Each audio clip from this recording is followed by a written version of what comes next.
Hello and welcome back to Deck Doctor. This week we are going to tackle Red Bargain Control. Now this list got top 4 in the recent monthly cup. Alvar was a player who brought it in his lineup and he managed to get 4th place. This is a great control deck that uses bargain cards to reduce the cost of very high cost legendaries and creatures in your hand, makes them very cheap to play, and eventually you can overwhelm your opponent.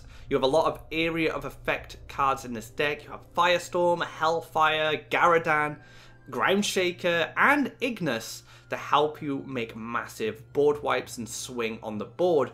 This deck is a control deck, so you'll be building from the side of your wells, taking control of the Faeria wells closest to you and trying to swing on board with your bargain cards and with your AoE.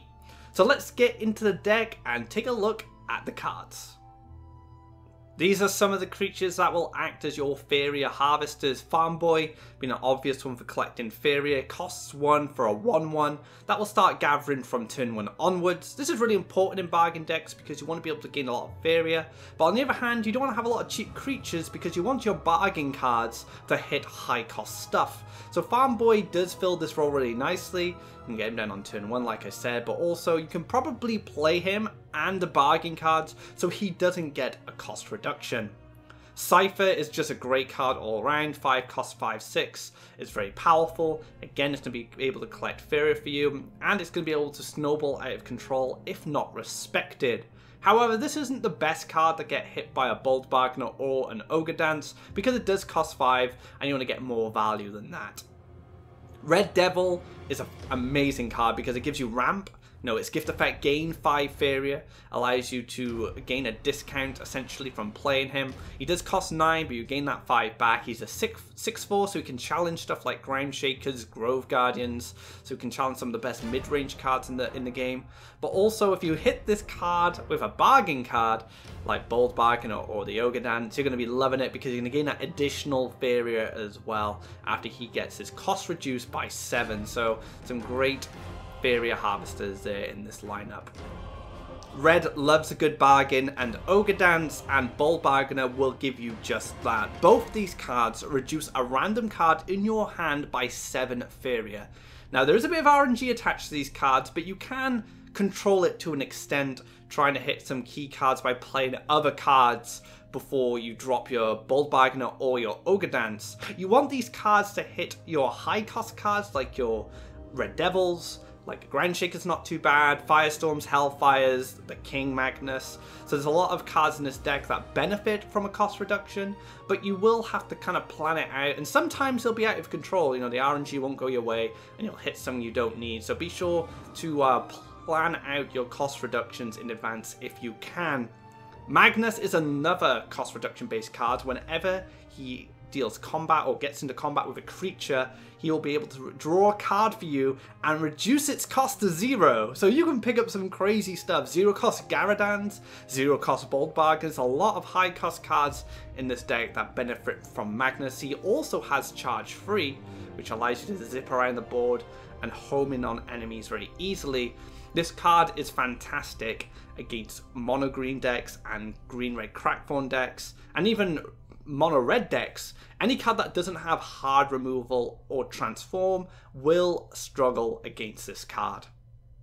The deck does have some defensive cards. We have 2 taunt creatures, Queen's Guard, which is a free 6/6 Faeria, and through combat you gain 1 Faeria. So the one thing I like about this card is you're going to gain some Faeria back, especially if there's some combat, and Faeria is super important when playing this deck because you're going to want to have a lot of Faeria to play those Bold Bargainers and those high cost cards. Ogre Battler is a very sturdy taunt, and most of the time you're going to want this to get hit by Bold Bargainer or Ogre Dance, but sometimes you'll be able to play this as a 6/9 and it'll defend for you really nicely, especially against mono green, green red Crackthorn, and mono red. So these high health creatures do very well against those types of decks. However, they do tend to struggle against the hard removal and the transform effect, so be careful when playing this card against blue and yellow. These cards are what I like to call the ping cards. They deal 1 damage, either in succession or on their own. Ground Shaker, I'm sure you've seen this card enough in my deck, Doctor. Solid body, deals 1 damage. Going to be nice lining up with Firestorms and Garadan and stuff like that, so you can extend the reach of your AoE clear. Hellfire is another one that can provide AoE clears, but also does set up some lethal opportunities, can be used as a win condition as well. Hellfire can go to the orb, and if you set up your board control right, make some right clears on board, you can send all this damage to their orb instead of having to spread it around creatures. So look for situations where this might help you finish off the game, or alternatively use it to just help clear up the board. Ignis is awesome in this deck, especially if he gets hit by cost reduction, but one thing I'd like to say about this card is you want to play it and then gain +1 Faeria to immediately gain something from its ability. You don't want to play this card, then pass turn, and then have it removed. It's not worth it. You always want to get as much value as possible out of Ignis, so once you've set up that 3rd mountain, play him after on the following turn where you can use the +1 Faeria and get those pings around. And you know, Ignis is a card that can really help you clear the board, combined with Ground Shakers, with Firestorms, and with the Hellfire. So a great card if you can get it going. Speaking of AoE or Area of Effect, these are the kings of Area of Effect damage. Firestorm is an event version of Garadan, which costs 4 less Faeria and is going to deal 3 damage to the entire board, whereas Garadan, on the other hand, is going to give you that 6/6 flyer with charge, so you're going to be able to collect from the wells, going to be able to have some influence on board, especially with its mobility. And like I said in the with the previous cards, with the pingers, you want to combine these cards together to set up good board clears. The Mulligan is pretty straightforward. Your priority is to find a farm boy so you can set up a turn 1 collector. If you don't find that farm boy, you're going to be starting to collect from turn 2. Cypher and Ground Shaker are both great for this, but another alternative is Queen's Guard. So any 6-drop really will give you that collection you need.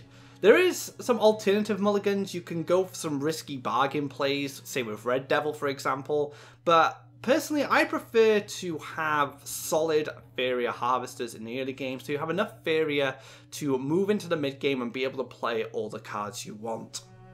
The Memoria cost for this deck is pretty steep. It is a very greedy control deck that uses a lot of epic and legendary cards, and the total cost is going to be 2,130 Memoria. So it's going to be pretty pricey. So if you have a lot of legendaries already, you're going to make this deck quite easily. However, if you don't, it's going to be a bit of a struggle. However, there are a few changes you could make. Basically, these are mainly personal preference changes. So for me, you could change the farm boys to village elders now. The one thing I'll say about this is village elder kind of fills the same role, but he costs 1 Faeria more and gives you a card. So you have to value what's more important to you, 1 Faeria or 1 card. And for me personally, I believe that the Faeria is more valuable, especially in the long term.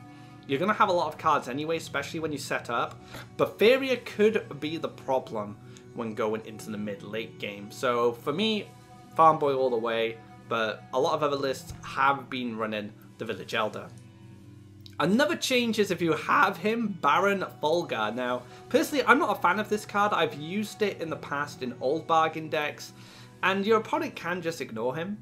And sometimes you give your opponent something good, sometimes you gain something average or something amazing. It's very random, and I don't like it being the last words. You know, I have to have it cleared first.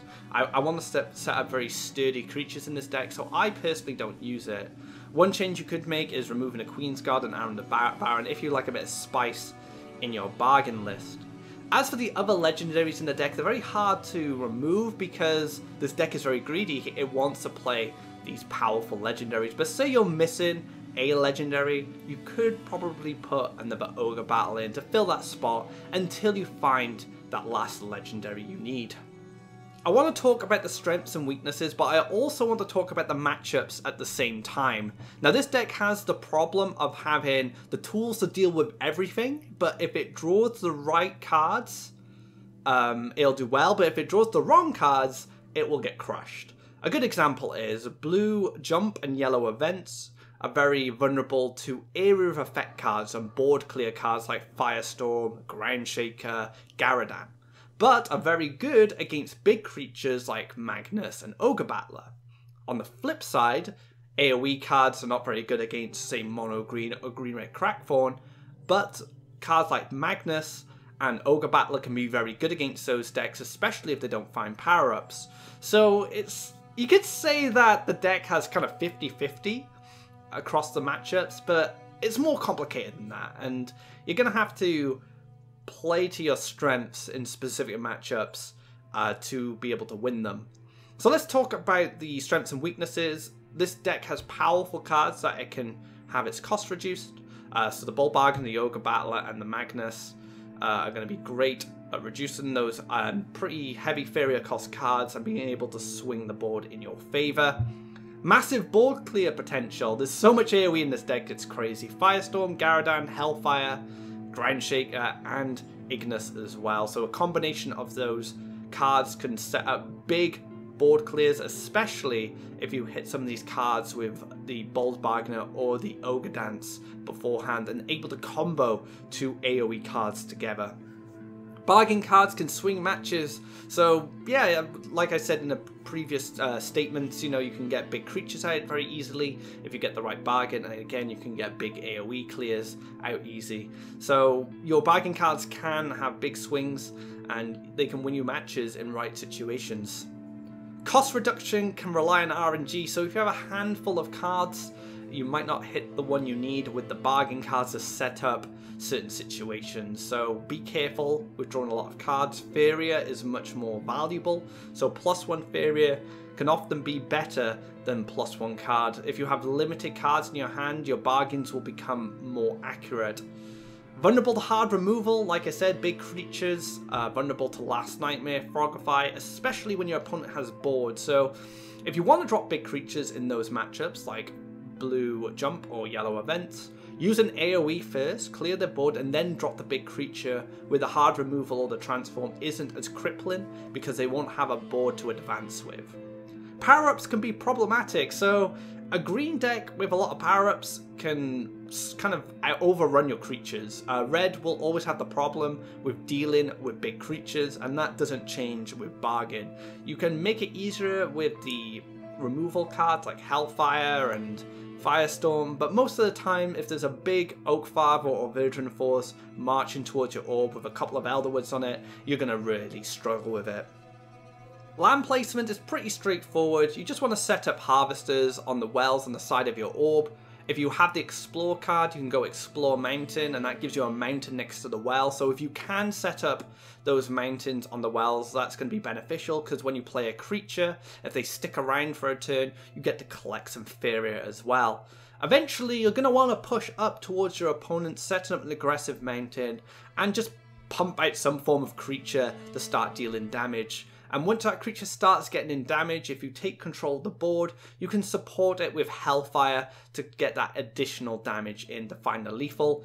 Don't be afraid to put stuff like Red Devils up there. They're very good for pushing damage. They deal 6. Groundshakers are another. So that's the general plan. You push out from the side of your wells, collect Faeria, set up a board wipe potentially with your area of effect cards, and then eventually push up an aggressive mountain where you can start dealing some damage and finish them off with the Hellfire. That concludes this episode of Deck Doctor. I hope you enjoyed it, and give this deck a shot, especially if you already have a lot of the legendaries. I know it's quite expensive, but it is a lot of fun, especially when you get those bargain cards going off perfectly and you set massive board wipes with all those area of effect cards. Now, I've already covered a lot of the meta decks in this current metagame, so I'd like you guys to tell me what you'd want to see on Deck Doctor for the next episode. If you leave a comment below telling me a deck you'd like to see, I will gather all the comments, see which is the most popular, and then next week I will make a Deck Doctor based on your pick. Now, don't pick decks I've already covered. I want new decks, so if you'd like to see something like Green Yellow Sacrifice, maybe a crazy Yak deck like Yak Party, just leave it in the comments below and I'll check it out. Thanks again for watching. If you liked this video, share it around, give it a like, and of course, subscribe to this YouTube channel. If you haven't already, check out Faeria.com/the-hub for all decks, articles, and guides from myself and the community. So until next time, take care guys, and have a great day.